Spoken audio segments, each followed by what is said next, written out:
Trouvez un service ou un prestataire pour faire exécuter vos missions et vos projets avec le répertoire des prestataires de services en ligne en Afrique de l'Ouest. Ouais, ça a commencé déjà.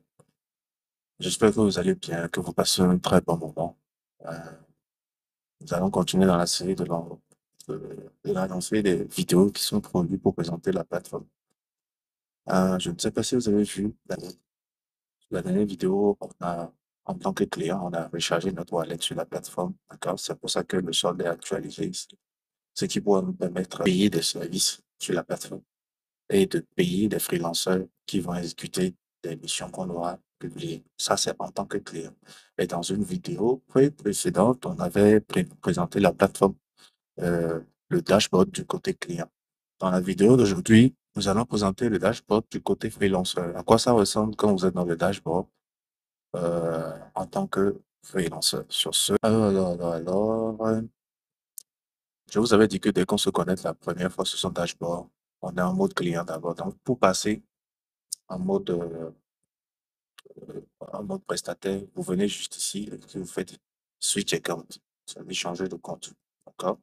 Quand vous cliquez sur changer de compte, ça va charger votre profil. Vous avez vu que l'image même a changé. Vous voyez? Ça va changer votre profil. Et là, nous sommes dans mon espace freelancer. D'accord? On voit que dans mon espace freelancer, déjà de base, c'est quasiment les mêmes choses de façon similaire. Là, on sait que j'ai publié 3 services. Il n'y a pas de service qui a été déjà commandé. Il n'y a pas de service en cours. D'accord? J'ai pas encore récolté d'avis. Ça, c'est mon wallet actuellement. D'accord? J'ai pas encore gagné plus de sous que ça. Donc, ça, c'est mes chats, les discussions que j'ai actuellement.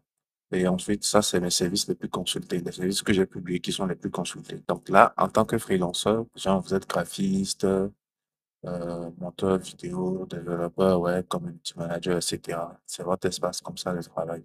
Donc, ce qui veut dire que quoi? Quand vous créez votre compte sur la plateforme, c'est que c'est une question de, comment je vais expliquer ça? C'est une question de savoir lier les expériences à truc. C'est-à-dire que je peux être graphiste et je prends une commande, d'accord? Et mais dans la commande, je dois éditer, je dois faire des logos. Moi, ce qui m'intéresse dans la commande que j'ai prise, c'est les cartes de visite, d'accord? C'est les cartes de visite. Mais dans la commande que j'ai prise, de la mission qui a été publiée, on doit faire des logos aussi. Donc, en tant que euh, professionnel, en tant que prestataire, je postule à la mission. Une fois que je décroche la mission, d'accord, la partie conception de logo, je peux en faire une mission publiée sur la plateforme pour que quelqu'un d'autre puisse gérer cette partie que je vais payer. Donc, mais pour faire ça, il faut que je me comporte en mode client. D'accord? Et une fois que lui fait le logo que je récupère, les fichiers du logo, je soumets au client, le client valide.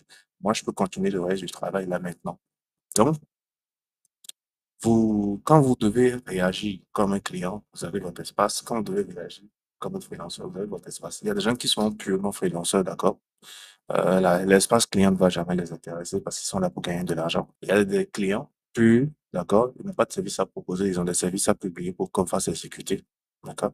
Et il y a les MIST, qui sont peut-être des agences, des professionnels du domaine. Ils peuvent switcher entre les deux profils suivant comment ça leur permet de gérer le marché. Donc, ça, c'est une autre maestria et c'est à vous de voir qu'est-ce qui vous arrange dedans. Alors, vu qu'on a fait cette petite introduction, on va descendre ici.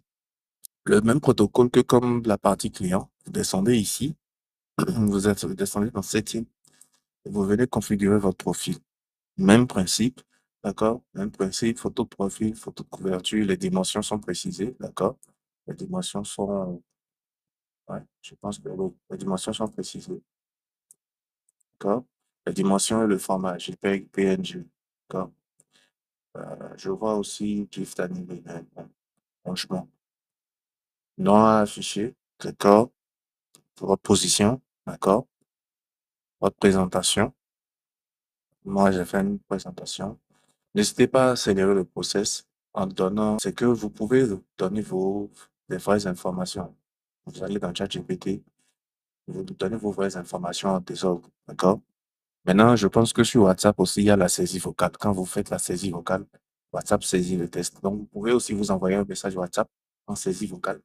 Vous expliquez qui vous êtes, ce que vous faites et autres et tout. et vous récupérez le test là, vous copiez ce test, vous envoyez dans ChatGPT, vous dites à ChatGPT de partir de ces informations et de vous rédiger une présentation que vous allez utiliser sur une plateforme de freelance afin d'attirer et de convertir des clients. Là, vous récupérez le test et puis vous utilisez. C'est comme ça. Euh, le, voilà, le résumé rapidement, le prix. Euh, là, j'avais pas pris de catégorie. J'avais pas pris de catégorie. Je préfère me mettre dans, je ne sais pas trop, je vais me mettre en consultant, en stratégie, voilà. En English est basique. Je peux répondre dans la journée, compétences, voilà. J'ai listé mes compétences. La valeur horaire, c'est le taux horaire. C'est-à-dire, votre travail pendant 1 heure, combien ça coûte. C'est ça qui est important. Dans les articles du site, si vous consultez, il y a un article qu'on a écrit pour vous aider à comprendre comment faire de la facturation. Et à cet effet, il y a un livre qui a été écrit, d'accord? Il y a un livre qui a été écrit qui est disponible en téléchargement gratuit, qui vous permet de comprendre c'est quoi le taux horaire, quels sont les éléments dont il faut tenir compte pour calculer sa valeur horaire. Comme ça vous permet de définir votre vraie valeur. Et c'est important parce que ça vous permet aussi de vous identifier à votre position et de ne pas être là à travailler en l'air sans que ça ne vous soit rentable. Donc, c'est très important. Type de freelanceur, je suis consultant, oui. D'accord. Euh, je vais essayer de prendre ma partie pour vous montrer comment ça se passe en même temps. Comme ça vous donne une idée de, de la présentation. Donc là, vous voyez, ça, c'est la partie description. Ça, c'est la partie position. Mon nom, position, description. Quand on vient, d'accord, position, mon nom, ensuite, description, c'est ça qui est là. Le titre de ma fonction, d'accord, c'est ça qui est là. Chez moi, c'est similaire, mais vous n'êtes pas obligé de faire exactement comme chez moi, d'accord? Et qu'est-ce que je voulais dire encore? Voilà, quand on vient ici, voilà, on présente correctement. J'ai bien envie de tester quelque chose. J'ai envie de tester quelque chose. En fait, je veux voir si je peux faire des sauts de ligne facilement sans me casser la tête, surtout au niveau de vos services là. Si vous cherchez, ok, service proposé. Service proposé. Si je mets BR, ceux qui ont fait du HTML comprennent ce que je suis en train de faire là. Si je mets du BR, ça devrait aller, que je rajoute. Ça fait un saut de ligne, d'accord. Je vois que ça fait un saut de ligne. Parce que ici c'est collé et puis ça me gêne un peu que ce soit collé, d'accord. Ça me gêne un peu que ce soit collé. Alors que je vois ici, c'est un heading 4. Je peux faire le heading 4. Donc je fais un heading 4. D'accord, simplement. Ok, identité visuelle. Je vais prendre, ok, identité visuelle. C'est une balise qui permet de créer des sauts de ligne. Ça peut vous aider à mieux aérer ce que vous êtes en train d'écrire. Donc je vais identifier ces parties là. Puis, voilà, c'est des bouts de code. Ok.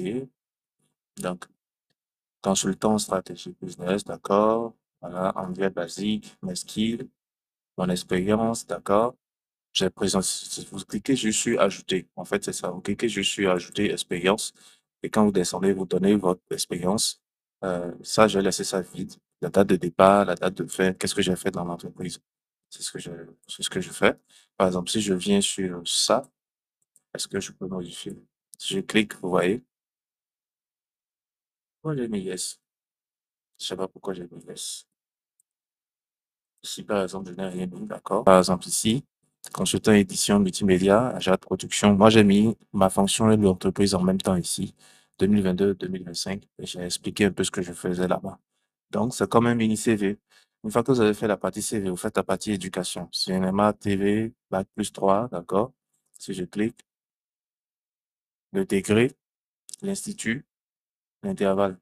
C'est comme ça que ça vous permet de créer votre CV. D'accord? Ça vous permet de créer votre CV, de créer votre profil. J'ai ajouté quelques bouts de code ici pour avoir une meilleure présentation avec les sauts de page. Donc, si je vais sur le profil que je réactualise, normalement, ça doit présenter mieux. Voilà. Déjà, ça présente mieux parce que le saut de page a été pris en compte. Maintenant, ce que je vais faire, c'est faire en sorte que sous les grands titres, là aussi, il y a un saut de page. Parce que quand c'est collé comme ça, c'est difficile à lire. Donc, je vais juste sélectionner pour voir c'est où. OK. Donc, juste après, OK, je mets un BR. Et là, ici aussi, un BR ici, un BR. Les BR n'étaient pas prévus, mais bon, ça permet aussi que vous voyez un peu ce qui se passe. Vous voulez gagner de l'argent, vous devez donner des efforts. Ça, c'est naturel. D'accord. Oui, OK. Je vais juste faire du copier-coller du billet pour avoir, au lieu de d'avoir à saisir ça à chaque fois. Service proposé. Voilà. OK. Donc, pour l'instant, ça, je vais dans le mode visuel pour voir ce que ça donne. Ça paraît vilain ici, mais si je télécharge. Après, c'est moi qui fais ça, hein. Vous pouvez juste taper votre test tranquillement déposé. Parce que si le client est intéressé, il lit l'information normalement. Ça devrait aller. Donc, je réactualise pour voir un peu.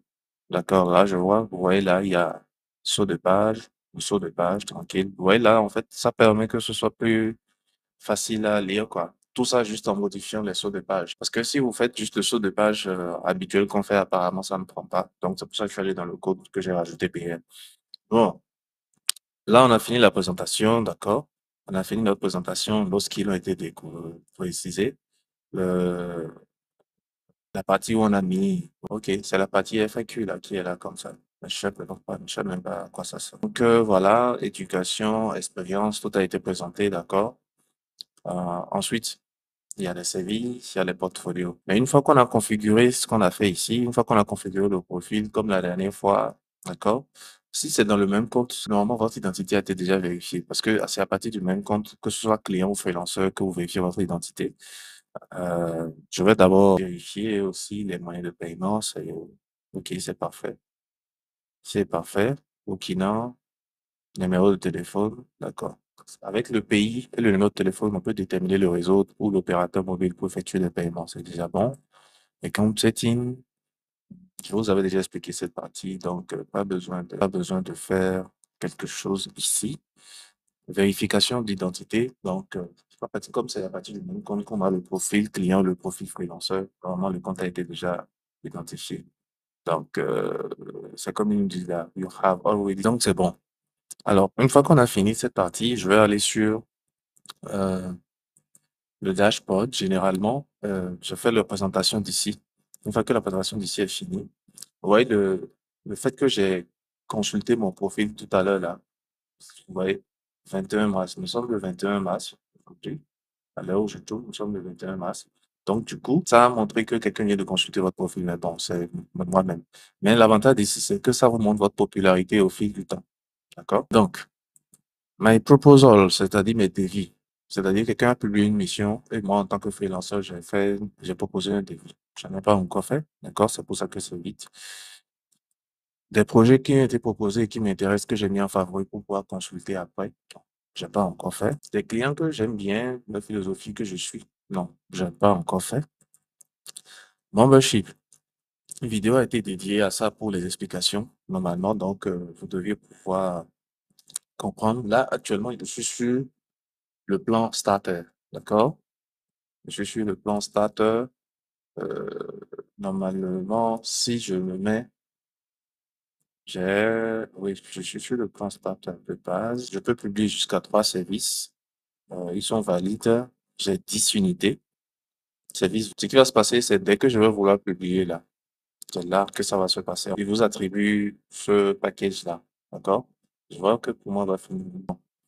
Donc, dès que vous créez votre compte, c'est bon. Ce qui va se passer, c'est que dès que quelqu'un va publier une mission que je vais vouloir postuler, ça va me demander, ça va vérifier si mon paiement a été effectif, mon plan est actif, et que si mon plan est actif, là, je pourrais utiliser. Là, vous voyez que j'ai juste 10 unités. Donc, ça veut dire que je peux publier au grand max 10 missions. Mais bon, si je commence avec 2500, que je réponds, je propose 10 devis, et que sur les 10 devis, il y a 5 devis au moins qui prennent, et qu'en moyenne, pas de devis, je regagne encore les 2500. Ça fait 2500 fois 5, 7500. Vous aurez dépensé 2500 pour récupérer 5000. Donc, c'est pas à pète, c'est pas plus mal. Donc, plus l'offre augmente, plus vos compétences augmentent, et plus la commission perçue par la plateforme diminue. Donc 10%, 7%, 5%. On avait déjà tout expliqué dans une vidéo précédente, donc on va pas tarder euh, dessus. Comptabilité, c'est là-bas où vous gérez votre monétique. Actuellement, dans mon solde, j'ai 30 000. Ça, c'est les bénéfices. Ça, c'est ce que j'ai déjà retiré. D'accord? Je n'ai pas encore fait.